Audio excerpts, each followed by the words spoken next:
Бәйдібек ауданында жыл сайын құрылыс нысандары салынып, ауыл аймақтың ішінде дене шынықтыру, сауықтыру кешендері секілді ірі ғимараттар бой көтеруде.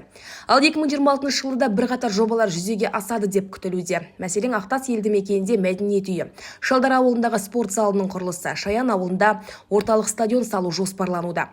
Осы ретте Бәйдібек аудандық құрылыс, сәулет және қала құрылыс бөлімінің басшысының орынбасарымен арнайы сұхбаттасқан болатынбыз. Біз Бәйдібек ауданы құрылыс, сәулет және қала құрылыс бөлімі тапсырышы ретінде 2024 жылы 3 нысанның құрылысы басталып, 2025 жылы өтпелі болып, 2025 жылы пайдалануға берілді.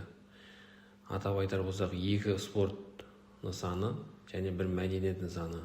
Шақпақ елді мекенінен спорт кешен және де Ақбастау елді мекенінен спорт кешен. Одан кейін Амансай елді мекенінен 150 орындық мәдениет үйі. Мынау 2025 жыл аяғы жағына қарай 300 орындық жайлы мектеп құрылысы аяқталды, пайдалануға берілді. Тапсырышысы Самұрық Қазына, мердігер мекеме Тамыз құрылыс ББК мекемесі.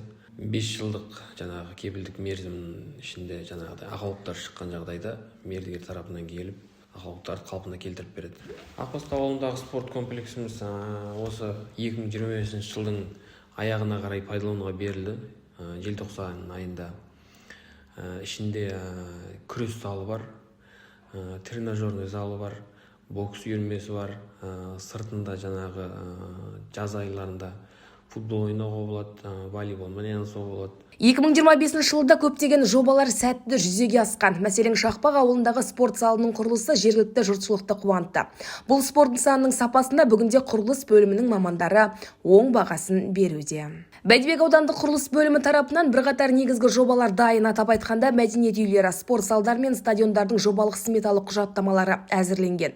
Алдағы уақытта қаржы бөлінсе, жаңа нысандар салынып, ел игілігіне пайдалануға беріледі деп күтілуде. Ұлдархан Олейханқызы, Есболат Тұрмаханов, Сақ ақпараты.